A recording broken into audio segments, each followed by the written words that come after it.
বাণিজ্য হয়তো এটা বোঝা যায়, কিন্তু প্রমাণ করা যায় না।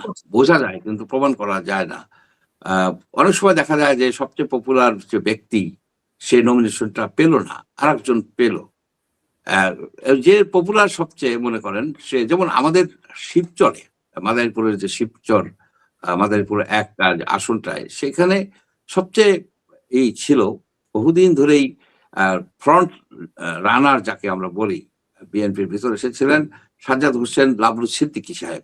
উনি খুব ধনাঢ্য ব্যক্তি না, আবার এই না যে খুবই গরিব মানুষ তাও না, উনি একজন সচ্ছল ব্যক্তি, মানে জনপ্রিয় নেতা। উনি অত্যন্ত জনপ্রিয় নেতা, উনি অত্যন্ত জনপ্রিয় নেতা, এবং সেটা এক মুখে সবাই বলবে, ওনার শত্রু বলবে যে উনি খুবই সজ্জন ব্যক্তি। মানে এখানে বলে রাখা ভালো যে জনপ্রিয় নেতা হওয়ার জন্য সচ্ছল হওয়ার দরকার নেই আপনার, মানে সচ্ছল মানে টাকা পয়সা থাকার দরকার নেই। জনপ্রিয় নেতা হওয়ার জন্য মানব সেবা দরকার, আসলে মানুষের কাছাকাছি সেরকমই একজন ব্যক্তি। ওনার কিন্তু আনফরচুনেটলি ওনাকে কিন্তু নমিনেশনটা দেওয়া হয় নাই, আর একজনকে, তার কথা আর বলছে না, আর একজন ধনাঢ্য ব্যক্তিকে দেওয়া হয়েছে। পরে নমিনেশনটাকে উঠে নিয়ে দেওয়া হয়েছে এমন একজনকে, উনি খুব খুব পপুলার না, উনি কিছুটা অবসকিউর এক ভদ্র মহিলা, ওনাকে দেওয়া হয়েছে। এখন যার ফলে আমাদের ওইখানের যে নির্বাচনটা, মানে পার্টি শিবচরের প্রতি, বিএনপির নেতাদের প্রতি ন্যায্য আচরণ করে নাই। এখন এইটা কি কারণে করছে এটা সবাই ধারণা করতে পারেন, যেটা আপনি বললেন। আর যে বড় পার্টি, যে বড় পার্টি অনেক বড় একটা লেনদেন হয়েছে এখানে, আমরা শুনছি, শোনা কথা। যাকে প্রথমে স্থগিত করা হয়েছিল, মানে যাকে মনোনয়ন দেওয়া হয়েছিল স্থগিত করা হয়েছে, সে অনেক টাকা বিনিময়ে এটা পেয়েছে, এবং এখনো যাকে দেওয়া হয়েছে তাকে জাস্ট নামে মাত্র দেওয়া। ইয়েস ইয়েস, এটাও বোঝা যায়। আপনার যে শুধু বড় পার্টি যে বাণিজ্য করে তা না, কিন্তু আপনার যে ছোট পার্টি ছোট বাণিজ্য করে, যেমন ধরেন একটা ফর্ম 20,000 টাকা দিয়ে কিনতে হয়, এনসিপি 20,000 টাকা করে ফর্ম কিনতে হয়, অনেক সময় ডোনেশন দিতে হয়।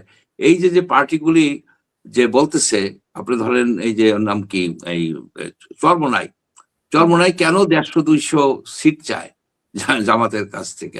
এই কারণে চায় যে ওইসব জায়গায় তো তার ক্যান্ডিডেটের কাছ থেকে তো সে ফর্ম বেচে তো টাকা নিচ্ছে, আরো কি নিচ্ছে আমরা জানি না।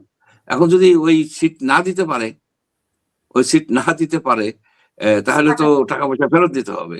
সুতরাং কাজটা করছে কি, ওদেরকে বাইরে এসে করে তোমরা সব ইলেকশন করো, সে জানে যে এদের কারণে জামানত বাজে থাকবে না, কিন্তু অনেকে ইলেকশন করে। ইলেকশন করার জন্য, নামের ইসের জন্য নিজে আছি, মাঠে আছি, করলাম খরচ 1 লাখ 2 লাখ টাকা খরচ করলাম। দেখেছেন যে গণ অধিকার পরিষদ, তারাও তো বিক্রি করলো। হ্যাঁ, গণ অধিকার পরিষদে একটা ন্যাক্কারজনক বিষয় করছে এই দুইজন নেতা। এরা আমার মনে হয় রাজনীতি থেকে নির্বাসিত হয়ে যাবে। রাশেদ খান আর নুরুল হক নূর, যে একটা সেক্রেটারি, জেনারেল সেক্রেটারি এবং চেয়ারম্যান বা প্রেসিডেন্ট, সভাপতি, এরা হচ্ছে একটা দলের মূল ব্যক্তি। এরা দুইজন দুদিকে চলে গেছে। এখন নূরের আজকে কিছুক্ষণ আগে একটা দেখলাম, বক্তব্য দেখলাম যে আওয়ামী লীগের সব ভোটার তাকে ভোট দেবে পটুয়াখালী 3-এ। আওয়ামী লীগের সব ভোটার পটুয়াখালী 3-এ, কিন্তু মূলত এটা আওয়ামী লীগের একটা সিট। ওইখানে অনেক আগে বিএনপি এবং জাতীয় পার্টি ছিল। ওইখানে এই যে আমাদের যে গোলাম মোল্লা রনিও কিন্তু ওই সিটে একসময় এমপি ছিল। এখানে মূলত 10 মিনা এবং গলাচিপা, 10 মিনা গলাচিপায় আপনার ব্যাপক সমর্থন হচ্ছে এই হাসান মামুনের। উনি ওইখানে ছিলেন, উনি এখানে একেবারে প্রথম থেকেই, ওনার রাজনীতির প্রথম থেকেই উনি এই জনগণের সাথে, তার এলাকার জনগণের সাথে ছিলেন। ওনার ব্যাপক সমর্থন বিএনপির ভিতরে এবং আওয়ামী লীগের ভিতরেও।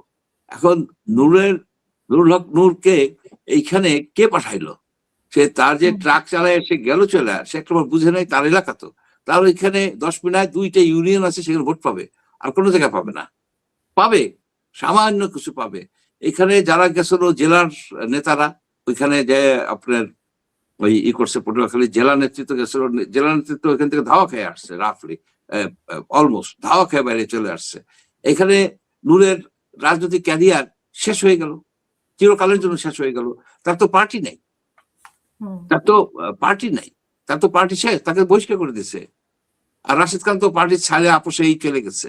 সেও ওখানে খুব যে সুবিধা করতে পারবে, ওইখানে একজনকে উদ্যোগ করে আনছে, মোর্শেদাকে।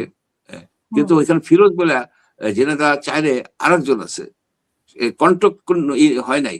এদের ধারণা ছিল কি যে উপরে থেকে বলে দিবে আর সুরসুর জি, করে সবাই বুঝে যাবে।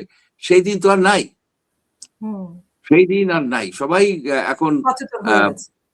সচেতন হয়ে গেছে, সবাই অধিকার তারা তারা করতে চায়, এস্টাবলিশ করতে চায়। আর এত বছর পরে মানে একটা সুযোগ পেয়েছে, তারা কেন এটাকে ইয়ে করবে? এতদিন ধরে আর তারা তো করাটা অন্যায়, এটা এটা করা হুম, অন্যায়। আপনি যদি দেখেন যে পটুয়াখালীর তিনের যে যে লোকটা তার বয়সের অর্ধেক অর্ধেক জীবনের অর্ধেক পার করে আসছে, বছরের পর বছর সে কেস খাইছে, আপনার মামলা মোকদ্দমা ফেস করছে, আহ, তো তাকে আপনি কেন, এবং এলাকার লোকেরা তো ব্যাপকভাবে তাকে সাপোর্ট করতেছে, আপনি কেন তাকে বঞ্চিত করবেন? কি কারণে, কিসের আপনার ঐক্য? যে যে তো নূর কেন তার এলাকায় পপুলার হতে পারে নাই? হুম, তার যে এলাকা ওই একই এলাকা, সেখানে তো সে পপুলার হতে পারলো না কেন?